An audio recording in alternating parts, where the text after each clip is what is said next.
Ah, les années 50, l'âge d'or du rêve américain. Les pelouses tondues au millimètre, le rock'n'roll, les milkshakes à la vanille et bien sûr, la menace constante d'une annihilation nucléaire totale. C'était une époque formidable, pleine d'optimisme, où l'on testait des bombes atomiques dans le désert avec la même insouciance qu'on fait répéter des pétards à la fête de la musique.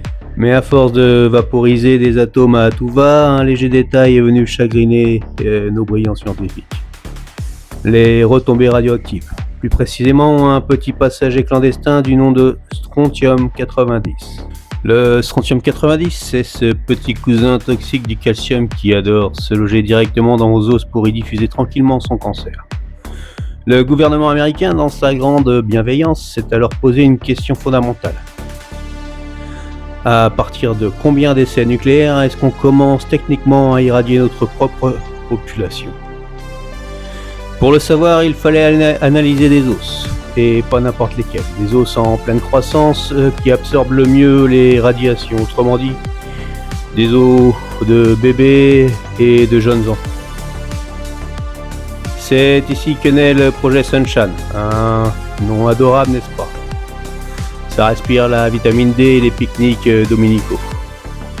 Le problème est quand on est chercheur pour la commission de l'énergie atomique et qu'on a besoin de milliers de squelettes de nouveau-nés pour ses tableaux Excel, c'est que c'est un peu délicat à demander poliment aux parents endeuillés. Bonjour madame, toutes nos condoléances pour le petit Timmy.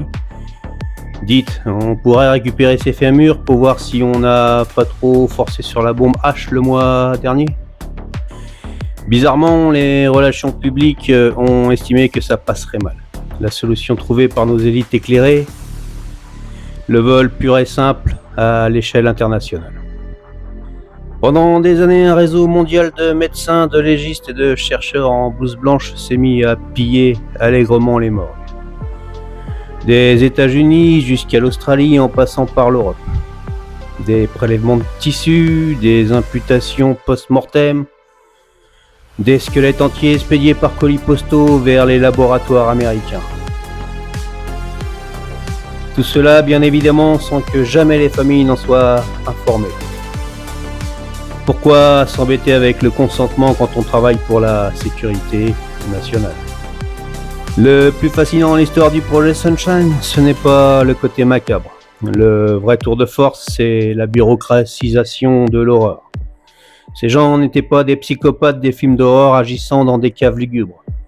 C'étaient des fonctionnaires distingués en costume cravate, signant des mémos administratifs pour commander des échantillons pédiatriques comme on commanderait des ramettes de papier pour la photocopieuse du service comptabilité.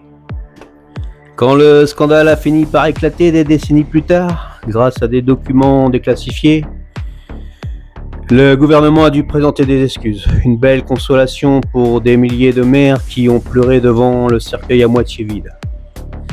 Alors, la prochaine fois qu'un expert en col blanc vous parlera à la télévision de sacrifices nécessaires ou de mesures proportionnées pour le bien commun, repensez au projet Sunshine et rappelez-vous que derrière chaque grand bond en avant technologique, il y a souvent un fonctionnaire prêt à piétiner allègrement toute notion de morale.